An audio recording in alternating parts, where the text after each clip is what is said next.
बच्चों नमस्ते। Doctor R K Katewa, government girls college Jhunjhunu.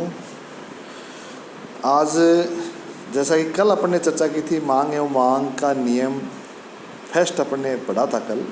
आज अपन उससे आगे का पार्ट पढ़ेंगे, मांग एवं मांग का नियम पार्ट 2। इसमें अपन मांग का नियम, मांग के नियम के गुणात्मक कथन और परिमाणात्मक कथन, मान्यताएं, फिर एक बहुत इम्पोर्टेंट क्वेश्चन है, बहुत इम्पोर्टेंट चीज़ है, अधिकांश मांग वक्रों का ढाल नीचे दाहिनी ओर क्यों होता है, या इसको दूसरे शब्दों में कहें मांग के नियम के लागू होने के कारण, या मांग के नियम की व्याख्या, ये पढ़ेंगे। फिर साथ में मांग के नियम के अपवाद पढ़ेंगे। फिर मांग में विस्तार एवं संकुचन और वृद्धि एवं कमी, ये सब चीज़ें आज के इस टॉपिक में अपन पढ़ेंगे। तो मांग का नियम क्या है, इसके बारे में इसकी व्याख्या और विशेषता बता रहा हूँ। जैसा कि कल अपन ने चर्चा की थी, मांग और वस्तु के मूल्य में घनिष्ठ संबंध होता है। किसी वस्तु के मूल्य तथा उसकी मांगे जाने वाली मात्रा के संबंध को व्यक्त करने वाला नियम मांग का नियम कहलाता है। यह नियम बताता है कि मांग की जाने वाली मात्रा मूल्य के विपरीत दिशा में बदलती रहती है। अर्थात दूसरे शब्दों में यदि कहें तो यदि मांग के अन्य प्रभाव घटक स्थिर रहें तो अधिक मूल्य पर वस्तु विशेष की कम मात्रा खरीदी जाएगी और कम मूल्य पर उसकी अधिक मात्रा खरीदी जाएगी। इसी बात को प्रोफेसर मार्शल ने कहा है कि जब वस्तु का मूल्य घट जाता है तो उसकी मांग बढ़ जाती है, और जब मूल्य बढ़ जाता है तो उसकी मांग कम हो जाती है। इस प्रकार सरल शब्दों में मांग के नियम के बारे में यही कहा जा सकता है, यदि अन्य बातें समान रहें तो किसी वस्तु अथवा सेवा के मूल्य में बढ़ोतरी होने पर उसकी मांग में कमी होती है, और मूल्य में कमी होने पर मांग में बढ़ोतरी होती है। अतः मांग और उसके वस्तु के मूल्य में विपरीत संबंध होता है। क्या विशेषताएं क्या हैं इसकी? मांग व मूल्य में विपरीत संबंध, जैसे कि अपन ने बताया, मूल्य कम मांग ऊपर, या मूल्य ऊपर मांग नीचे, तो ये दोनों में विपरीत संबंध है। दूसरा है मांग का नियम गुणात्मक कथन है। इसका मतलब ये हुआ कि मांग का नियम वस्तु के मूल्य एवं मांग के विपरीत संबंध को बताता है, किंतु यह नियम इस बात को स्पष्ट नहीं करता कि मूल्य में कितने प्रतिशत परिवर्तन से मांग में कितने प्रतिशत परिवर्तन होगा। अर्थात यह परिवर्तन की दिशा तो बताता है लेकिन परिवर्तन की मात्रा नहीं बताता। तीसरी वाली विशेषता है समय बिंदु से संबंधित। यह नियम निश्चित समय से संबंधित है, अतः स्थैतिक अर्थशास्त्र से संबंधित है। यह मांग व मांग के मूल्य को निश्चित समय अवधि जैसे प्रतिदिन, प्रतिमाह आदि से संबंधित करता है। अन्य बातें स्थिर रहें। एक अर्थशास्त्र में एक बात है कि अन्य बातें स्थिर रहनी चाहिए। तो अन्य बातें स्थिर रहना मतलब है कि यह नियम उन बातों जैसे उपभोक्ता की आय, आदत, फैशन, रुचि, संबंधित वस्तुओं की कीमत आदि को स्थिर मानकर चलता है। इसमें परिवर्तन होने पर यह नियम लागू नहीं होता। और एक और विशेषता इसकी है मूल्य स्वतंत्र चर एवं मांग आश्रित चर। इस नियम में मूल्य को स्वतंत्र चर व मांग को आश्रित चर माना गया है। इसका तात्पर्य यह है कि मूल्य में परिवर्तन से मांग प्रभावित होती है, मांग में परिवर्तन से मूल्य प्रभावित नहीं होता। अब बात आती है कि मांग का नियम एक गुणात्मक कथन है, न कि परिमाणात्मक कथन। इसके मैं पहले भी बताया है, इसको थोड़ा मैं और विस्तार से इसके बारे में बोल रहा हूँ। इसका मतलब यह है कि जब किसी वस्तु की मांगे जाने वाली मात्रा में परिवर्तन की दिशा का संकेत यह करता है, उसके वास्तविक परिणाम का नहीं। जैसे यह कहा जाए कि 800 रुपये प्रति क्विंटल की खरीद की दर से किसी समय विशेष में प्रति सप्ताह गेहूं की मांगे जाने वाली मात्रा 500 क्विंटल है, तो 600 रुपये प्रति क्विंटल की हो जाने पर गेहूं की मांगे जाने वाली मात्रा कितनी होगी, यह ज्ञात करना कठिन होगा। इस नियम के आधार पर केवल इतना ही कह सकते हैं कि गेहूं की मांग बढ़ जाएगी। कितनी बढ़ेगी यह निश्चित रूप से बताना कठिन है। अतः यह स्पष्ट है कि मूल्य में वृद्धि या कमी होने पर मांग के नियम केवल मांग की मात्रा में क्रमशः कमी और वृद्धि की ओर संकेत करता है। मांग की जाने वाली वास्तविक मात्रा का ज्ञान इससे प्राप्त नहीं होता है। मांग का नियम मूल्य में परिवर्तन होने के कारण मांग में होने वाले परिवर्तन के अनुपात को भी व्यक्त नहीं करता, क्योंकि यह अनुपात मूल्य में होने वाले परिवर्तन के अनुपात से कम या अधिक या उसके बराबर हो सकता है। मांग मूल्य से तो प्रभावित होती ही है, परंतु मूल्य के अतिरिक्त कुछ अन्य तत्व भी हैं जो मांग को प्रभावित करते हैं, जैसे जनसंख्या, उपभोक्ता की रुचि, उसकी आदत, उसकी आय, सांस्कृतिक, सामाजिक, राजनीतिक दशाएं, संबंधित वस्तुओं का मूल्य आदि। मूल्य परिवर्तन के साथ यदि इन तत्वों में से किसी एक में भी परिवर्तन होता है तो उसकी मांग की मात्रा पर सामूहिक प्रभाव ज्ञात करना कठिन होगा। उदाहरण के रूप से यदि गेहूं का मूल्य कम होने के साथ ही जनसंख्या में वृद्धि हो जाए तो गेहूं की मांग की मात्रा का अनुमान नहीं लगाया जा सकता। इसलिए मांग के नियम की व्याख्या करते समय इन सभी अन्य तत्वों को स्थिर मान लिया जाता है। अगला अपना जो पॉइंट आता है वो है मांग के नियम की मान्यताएं, यानी कौन सी ऐसी बातें हैं या मान्यताएं हैं जिन पे मांग का नियम लागू होता है। तो पहला इसमें है उपभोक्ता की आदत, रुचियाँ एवं फैशन अपरिवर्तित रहें, यानी किसी वस्तु की क्रय की जाने वाली मात्रा उपभोक्ता की रुचि तथा आदतों पर निर्भर है।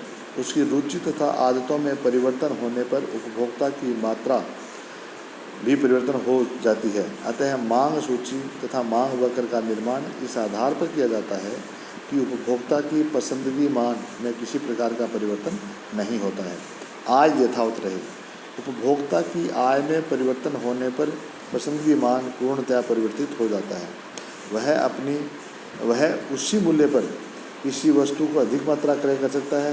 निर्धन व्यक्ति की आय में वृद्धि होने पर वह निकृष्ट वस्तुओं के स्थान पर अच्छी वस्तुएं क्रय कर सकता है। अन्य वस्तुओं में मूल्यों का यथावत रहना।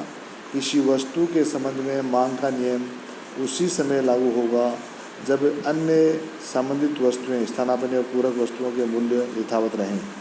इन वस्तुओं के मूल्यों में परिवर्तन हो जाने पर वस्तु विशेष की मांग भी परिवर्तित हो सकती है। मूल्य में परिवर्तन की आशंका न हो। वस्तु विशेष के मूल्य में भविष्य में परिवर्तन की आशंका भी वर्तमान की मांग को प्रभावित करती है। अतः नियम की सत्यता के लिए आवश्यक है कि भविष्य में मूल्य परिवर्तन की संभावना न हो। वस्तु विशेष की किस्म एक समान हो। मांग सूची या मांग वक्र किसी वस्तु विशेष से संबंधित होता है। यदि वस्तु की कीमत में अंतर है तो यह नियम लागू नहीं होगा। वस्तु विशेष प्रतिष्ठा रक्षक वस्तुओं की श्रेणी में नहीं आनी चाहिए, क्योंकि अगर प्रतिष्ठा रक्षक वस्तुएं की श्रेणी में होगी तो ये नियम लागू नहीं होगा। वस्तु की नई स्थानापन्न वस्तुएं उपलब्ध नहीं होनी चाहिए, यानी उस वस्तु से संबंधित स्थानापन्न वस्तुएं नई उपलब्ध ना हो तभी ये नियम लागू होगा। अब एक बहुत इंपॉर्टेंट चीज़ सामने आती है कि अधिकांश मांग वक्रों का ढाल नीचे दाहिनी ओर क्यों होता है, या इसको दूसरे शब्दों में कहें मांग के नियम के लागू होने के कारण, या इसको और तीसरे रूप में कहें मांग के नियम की व्याख्या। तो क्या है इसमें पर थोड़ा सा डिस्कस करते हैं। देखिए, मांग रेखा का ढाल ऊपर बाईं ओर से नीचे दाहिनी ओर जाता है। ऐसा क्यों होता है? इस प्रश्न में मांग के लिए नियम की व्याख्या इसमें मिलती है, क्योंकि मांग रेखा मांग के नियम की सूचक है। अधिकांश मांग रेखाओं का ढाल दाईं तरफ नीचे की ओर होता है। इससे यह ज्ञात होता है कि मांग को प्रभावित करने वाले अन्य तत्वों में कोई भी परिवर्तन न होने पर वस्तु का मूल्य बढ़ने पर उसकी कम तथा मूल्य कम होने पर उसकी अधिक मात्राएं खरीदी जाती है। इस प्रश्न का उत्तर ही इस बात को स्पष्ट करता है कि मांग वक्र का ढाल नीचे दाहिनी ओर क्यों होता है। कुछ पॉइंट्स हैं जिनके आधार पर अपन कहेंगे। सीमांत उपयोगिता ह्रास नियम का प्रभाव। क्या प्रभाव है? किसी वस्तु के लिए उपभोक्ता द्वारा दिए जाने वाला मूल्य मुद्रा के त्याग की मात्रा को व्यक्त करता है। कोई भी उपभोक्ता किसी वस्तु को प्राप्त करते समय उसकी सीमांत उपयोगिता से अधिक त्याग करने को तैयार नहीं होता। सीमांत उपयोगिता ह्रास नियम यह बताता है कि किसी वस्तु की जितनी अधिक मात्राएं खरीदी जाएंगी, प्रत्येक अतिरिक्त इकाई की सीमांत उपयोगिता क्रमशः घटती जाती है। अतः घटी हुई सीमांत उपयोगिता के लिए उपभोक्ता क्रमशः कम मूल्य देगा। अर्थात यदि हमें अधिक वस्तुएं बेचनी हैं तो मूल्य घटाना होगा। उन दोनों विचारों से निष्कर्ष निकलता है कि सीमांत उपयोगिता के क्रमशः घटने से त्याग की मात्रा भी क्रमशः घटती जाती है, अर्थात कम मूल्य होने पर ही किसी वस्तु की अधिक मात्राएं खरीद सकता है। दूसरा पॉइंट है, घटते हुए मूल्य नए क्रेताओं को आकर्षित करते हैं। किसी वस्तु का मूल्य अधिक होने पर केवल धनी व्यक्ति ही उसको क्रय करेंगे। अधिक मूल्य पर निर्धन व्यक्ति उस वस्तु को क्रय नहीं करेंगे। वे अन्य वस्तुएं, उसकी सब्स्टिट्यूट जो अन्य वस्तुएं हैं, उनसे अपनी आवश्यकताओं की पूर्ति कर लेंगे। इस प्रकार यदि किसी वस्तु की मात्रा कम खरीदी जाएगी तो इसके विपरीत घटे हुए मूल्यों पर अधिक क्रेता उस वस्तु को क्रय करने लगेंगे। उसमें से बहुत से नए क्रेता होंगे जो पहले उस वस्तु को क्रय करते थे, बाद में उसको मूल्य बढ़ने से उसको क्रय नहीं करेंगे। प्रतिस्थापन प्रभाव, यदि दो वस्तुओं का उपभोग एक आवश्यकता की पूर्ति के लिए या एक ही प्रकार से किया जाता हो तो ऐसी वस्तुओं को एक दूसरे की प्रतिस्थापन वस्तु कहा जाता है। जैसे चाय और कॉफ़ी, चाय की कीमत कम हो जाए तथा कॉफ़ी की कीमत पूर्ववत रहे तो कुछ लोग चाय सस्ती होने के कारण कॉफ़ी के स्थान पर चाय का इस्तेमाल करने लगेंगे, क्योंकि उपभोक्ता महंगी वस्तु के स्थान पर सस्ती वस्तु को प्रतिस्थापित कर उसकी उपयोगिता में वृद्धि करेगा। इससे चाय की मांग बढ़ जाएगी। इसे प्रतिस्थापन प्रभाव कहेंगे। आय प्रभाव, किसी वस्तु के मूल्य में कमी होने का अर्थ यह है कि उस वस्तु की पहले जितनी मात्रा कम मुद्रा में क्रय की जा सकती है, अर्थात अप्रत्यक्ष रूप से उपभोक्ता की आय बढ़ गई। उदाहरण के लिए मान लीजिए कि एक उपभोक्ता घी की कीमत 100 रुपये प्रति किलो होने पर 4 किलो घी 400 रुपये में खरीदता है। यदि घी का मूल्य 80 रुपये किलो हो जाता है तो घी की उतनी ही मात्रा खरीदने के लिए उसे 320 रुपये व्यय करने पड़ेंगे। इस प्रकार मूल्य में कमी होने पर उसका कुल व्यय घी पर 80 रुपये कम हो गया, यानी 400 पहले होता था, 320 अब हो गया, तो 80 रुपये कम हो गया। यह 80 रुपये उसके लिए एक प्रकार से आय में वृद्धि की तरह है। इस आय में वृद्धि का पूरा या कुछ भाग वह उस वस्तु की अतिरिक्त मात्रा क्रय करने के लिए व्यय कर सकता है। इसे आय प्रभाव कहते हैं। अनेक उपयोग, मांग वक्र का नीचे दाहिनी ओर झुकने का एक कारण यह भी है कि किसी वस्तु का मूल्य कम होने पर उनके अनेक प्रयोग आरंभ हो जाते हैं।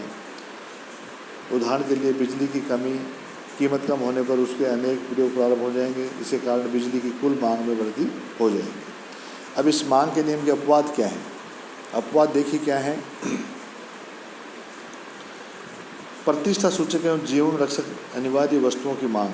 कुछ वस्तुएं जैसे आभूषण, प्रतिष्ठा सूचक प्रदर्शन वस्तुएं महंगी होने पर भी धनी व्यक्तियों द्वारा अधिक मात्रा में क्रय की जाती हैं। इसके विपरीत मूल्य कम होने पर उन्हें खरीदना बंद कर देते हैं। इस प्रकार मूल्य वृद्धि से मांग वृद्धि, मूल्य कमी से मांग में कमी हो सकती है। इस प्रकार जीवन रक्षक अनिवार्य वस्तुओं के संबंध में मांग का नियम लागू नहीं होता। मूल्य वृद्धि की संभावना, यदि भविष्य में किसी वस्तु की मूल्य वृद्धि की संभावना हो तो भी ये मांग का नियम लागू नहीं होगा। अज्ञानता की स्थिति में जब ये नियम उस स्थिति में लागू होता है कि उपभोक्ता को बाजार का पूर्ण ज्ञान होगा, लेकिन जब कभी कभार उपभोक्ता को किसी वस्तु के ऊंचे मूल्य होने के बारे में अधिक मात्रा के क्रय कर लेता है, अज्ञानतावश उसे डाउट है कि भविष्य में इसकी कीमत बढ़ेगी और अज्ञानतावश वो अधिक वस्तु क्रय कर लेता है, तो ऐसी स्थिति में भी लागू नहीं होता। गिफिन का विरोधाभास या निकृष्ट वस्तुएं, जैसे कि पहले अपन ने पिछले लेक्चर में अपन ने देखा था डायग्राम में, ये गिफिन वस्तुओं का जो डायग्राम है वो मांग वक्र के डायग्राम से उल्टा जाता है। तो ये निर्धन व्यक्ति द्वारा क्रय की जाने वाली वस्तु निकृष्ट वस्तु कहलाती हैं। यदि उस व्यक्ति की आय में वृद्धि होती है तो वह ऐसी वस्तु की मात्रा कम ही क्रय करेगा। इसलिए गिफिन वस्तुओं का विरोधाभास भी इसमें आड़े आता है। उपभोक्ता की आदत, यदि उपभोक्ता किसी वस्तु विशेष या किसी ब्रांड विशेष की वस्तु के उपभोग का आदी हो जाता है तो मूल्य बढ़ने पर भी वह उस मांग कम नहीं करता, अर्थात उस मांग का नियम लागू नहीं होता। कुल व्यय का छोटा भाग, यदि उपभोक्ता किसी वस्तु पर अपने कुल व्यय का बहुत छोटा भाग व्यय करता है तो उस वस्तु पर भी मांग का नियम लागू नहीं होगा। अब नेक्स्ट जो टॉपिक आता है, ये आता है मांग में विस्तार और संकुचन और वृद्धि और कमी। सामान्य बोलचाल की भाषा में मांग में वृद्धि तथा मांग में विस्तार मांग में वृद्धि और कमी तथा मांग में विस्तार और संकुचन दोनों एक जैसे लगते हैं, किंतु अर्थशास्त्र में दोनों एक जैसे नहीं हैं। क्यों नहीं है? तो पहले अपन देखते हैं मांग का विस्तार और संकुचन क्या है। थोड़ा सा समझिए, डायग्राम मैंने बना रखा है, डायग्राम नंबर 1 आपको दे रखा है नीचे। इसमें इसको अपन समझेंगे बाद में। इसका विस्तार और संकुचन क्या है? अन्य बातों के यथावत रहने पर किसी वस्तु का मूल्य कम होने पर उसकी अधिक मांग को मांग विस्तार तथा अधिक मूल्य होने पर कम मांग को मांग संकुचन कहते हैं। विभिन्न मूल्यों पर वस्तु की विभिन्न मात्राओं की मांग को उसी मांग वक्र पर विभिन्न बिंदुओं पर अंकित या प्रदर्शित किया जाता है। ये ध्यान रहे कि मांग का विस्तार अथवा संकुचन मूल्य परिवर्तन के कारण होता है, न कि मांग की अन्य दशाओं में परिवर्तन के कारण। अब अपने डायग्राम मैंने बनाया है आपके सामने। इसमें देखिए मांग रेखा है D1। इसमें आपके सामने D1 के ऊपर यह मांग रेखा उपभोक्ता की पसंदीदा मांग को व्यक्त करने वाले विभिन्न पहलुओं का पथ है। इसमें आप डायग्राम में देख रहे हैं, मैंने आपको एरो लगा के इधर संकुचन दिखा रखा है, इधर विस्तार दिखा रखा है। क्यों किया है? ये वस्तु की कीमत में परिवर्तन हुआ है। कीमत में कमी हुई है तो मांग में विस्तार हुआ है, कीमत में वृद्धि हुई है तो मांग में संकुचन हुआ है। तो डायग्राम के माध्यम से अपन देख सकते हैं कि कीमत में विस्तार और संकुचन उसके मूल्य में परिवर्तन के कारण होते हैं। दूसरा है मांग में वृद्धि और कमी। मूल्य के अतिरिक्त मांग में अन्य कई ऐसे निर्धारित तत्व होते हैं, इसमें से किसी एक में होने वाले परिवर्तन के मांग पर पड़ने वाले प्रभाव में को मांग में परिवर्तन कहते हैं। मांग में परिवर्तन मांग में वृद्धि तथा मांग में कमी के रूप में हो सकता है। मांग में वृद्धि या कमी होने पर मांग सूची तथा मांग वक्र परिवर्तित हो जाते हैं। इस प्रकार मांग में वृद्धि तथा कमी वस्तु के मूल्य से नहीं बल्कि अन्य बातों से प्रभावित होती है। अब मैंने आपको 2 डायग्राम दिखा रखे हैं। डायग्राम 2 का पहला और 2 का दूसरा। मांग में वृद्धि है पहले में, दूसरे में मांग में कमी दिखाई है। तो मांग में वृद्धि कैसे की है? मांग में वृद्धि का अर्थ है कि यदि दिए गए मूल्य पर वस्तु की अधिक मात्रा क्रय की जाए अथवा मूल्य के अधिक होने पर भी वस्तु की पूर्व जितनी मात्रा ही क्रय की जाए। मांग में वृद्धि कई कारणों से हो सकती है। उपभोक्ता की आय अथवा उसके परिवार में वृद्धि होने पर उसे मूल्य में ध्यान में रखे बिना वस्तु की मात्रा मांग में वृद्धि करनी पड़ती है। अतः मांग में वृद्धि की दिशा में वस्तु की मांग का निर्धारण तत्व नहीं होता बल्कि व्यक्तिक होता है। तो ये डायग्राम देखिए आप, मांग में वृद्धि हुई है अपन देख रहे हैं, यानी वस्तु की कीमत बढ़ गई तो भी मांग बढ़ रही है, वस्तु की कीमत कम है तो भी मांग उतनी ही है। ये दूसरे डायग्राम में मांग में कमी है। मांग में कमी का अर्थ है कि यदि मूल्य पूर्ववत या अपरिवर्तित रहे तो मांग में मात्रा कम होगी और कम मूल्य पर भी मांग की मात्रा स्थिर रहेगी, अर्थात मांग नहीं बढ़ेगी। इस प्रकार मांग में परिवर्तन होने पर नए पसंदीदा मान निर्धारित करने पर पहले की मांग सूची के स्थान पर नई मांग सूची तैयार हो जाती है। तो इस प्रकार से मैंने आपको डायग्राम बनाया सामने, इसमें आपको दे रखा है। इस रेखा चित्र में D1 DD आपको एक मांग वक्र रेखा दे रखी है। वृद्धि की ओर व्यक्त करने के लिए मांग में परिवर्तन पूर्व का कुल मांग वक्र DD है, जिस पर P बिंदु बतलाता है कि 10 रुपये किलो की दर से PM पर 40 रुपये किलो की वस्तु OM क्रय की जाती है। अब यदि मूल्य समान रहे, अन्य किसी तत्व के कारण उपभोक्ता 40 किलो के स्थान पर 60 किलो वस्तु खरीदना चाहे तो उसे ऊंचे मूल्य DD के बिंदु P पर जाना होगा। मूल्य 10 रुपये वही है, इसका मतलब PM इसके बराबर P और M, लेकिन DD वक्र पर 60 किलो की मात्रा OM नहीं प्राप्त की जा सकती। इस प्रकार यदि मूल्य वृद्धि पर 60 किलो की मात्रा OM नहीं प्राप्त की जा सकती तो ये डायग्राम आपके सामने है। इसका मतलब ये हुआ मांग में विस्तार का तात्पर्य क्या है? वस्तु की अधिक मात्रा क्रय करना कम मूल्य पर, और मांग में वृद्धि का मतलब हो गया उसी मूल्य पर वस्तु की अधिक मात्रा क्रय करना अथवा अधिक मूल्य पर वस्तु की उतनी मात्रा क्रय करना। मांग में संकुचन किसे कहेंगे? ऊंचे मूल्यों पर वस्तु की कम मात्रा क्रय करना। जबकि मांग में कमी क्या होगी? उसी मूल्य पर वस्तु की कम मात्रा क्रय करना या कम मूल्य पर वस्तु की उतनी मात्रा क्रय करना। यहाँ हम यह भी बताना चाहेंगे मांग में वृद्धि कमी का महत्व दीर्घकालीन होता है, जबकि मांग में विस्तार एवं संकुचन का महत्व अल्पकालीन होता है। तो बच्चों ये टॉपिक यहाँ भी पूरा होता है। इसी के साथ अपन इसको समाप्त करेंगे। धन्यवाद।